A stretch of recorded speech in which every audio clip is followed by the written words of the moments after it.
So, hi all mga Mimars! Welcome back ulit sa ating YouTube channel. So, for today's video and content, mag-unbox na naman po tayo ng another smartphone na malapit ng mapanis dahil sa katagalan natin dito. So, yes, we have another smartphone dito. Actually, hindi lang to isa, dalawa.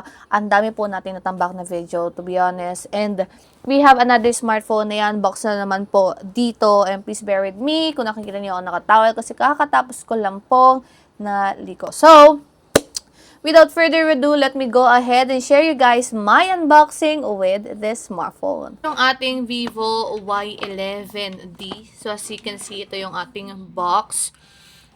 So, 6,500 mAh battery capacity na meron 44 watts fast charge, 50 megapixel main camera, IP65, DOS and water resistance, 4 GB of RAM with 128 GB of ROM, and then the color that we have is platinum.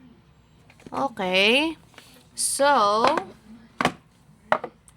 later na natin tong i-check yung mismong unit natin. Medyo nahihirapan ako kasi ang hirap talaga pag nasanay ka naka-nails, no? Sobrang hirap gumalaw or sobrang hirap basta, ang hirap explain. So, meron tayong dito ang transparent case, manuals, and some start guide or warranty card.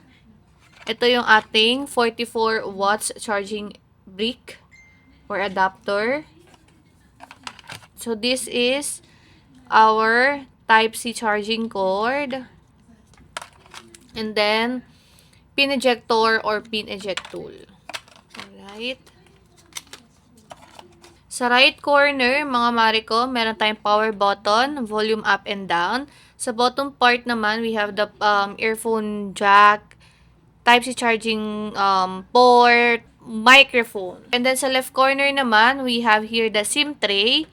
And then sa upper naman is speaker. Okay? This is still a notch. Notch pa rin po yung ating screen dyan. So, isa lang speaker natin, mga mariko, which is dito lang po sa taas. Camera module, check natin yung design. In 3, 2, 1. Okay. So, this is the smartphone, ang ating Vivo Y11D. Camera module, we have 2 big lens. Okay. May sort of wave siya. And actually, parang pag i-tilt mo siya, nagkakaroon siya ng different tone. So, meron siyang light to darkest na shade. Ayan o. So, platinum, yung kulay po natin. Yung mga titanium na color ng mga iPhones, ganun yung atake niya. Pero, platinum to. Okay. So, open ko lang to mga mariko. Set up ko real quick. Balikan ko kayo. So, yun na nga mga mariko, yung ating quick unboxing with this Vivo Y11D. So, kung tatanungin niyo ako, Maring Ana, okay ba siya bilhin ngayong 2026? Actually, hindi ko pa masasabi kung okay siyang bilhin kasi hindi po pa talaga siya fully nare-review, especially the camera, the specs for gaming, the chipset, ganon. Pero, if tatanungin niyo ako ng thoughts ko or impression ko with this smartphone, yun yung may sasagot ko sa inyo.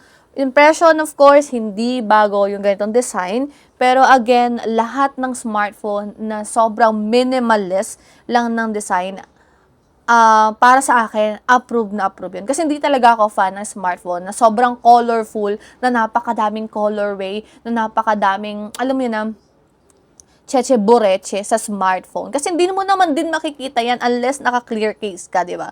Kasi madalas, aminin nyo, madalas ang case natin, madalang na lang ang naka-clear case kasi nga mas mabilis manilaw pag naka-clear case. So, para sa akin yung ganitong mga design, hindi siya kagad na-appreciate unless naka-clear case ka. So, that is just based on my own experience. Since ako kasi, isa lang yung phone ko na naka-clear case para ma-recognize ko na yung phone na yun is for my work. Yun lang.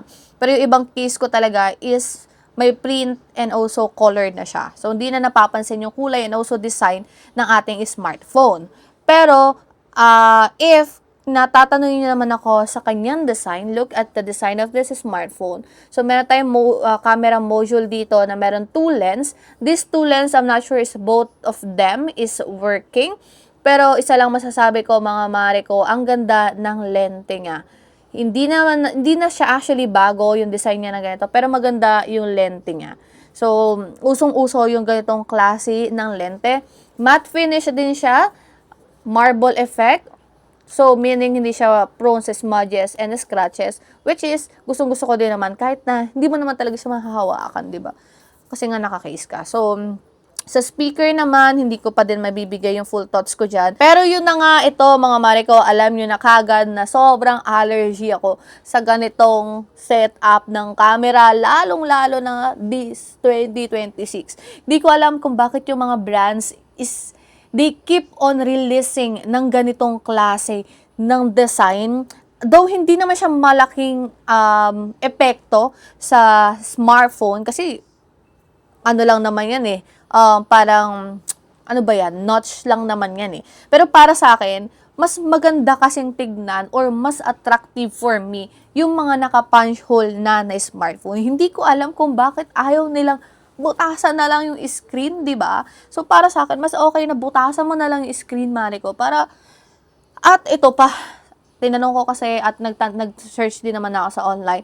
Nasa around 8 to 10,000 pa po itong ating smartphone at kare-release lang nito this year. So, parang yung mga lumalabas na smartphone ngayon ay para bang overpriced sila.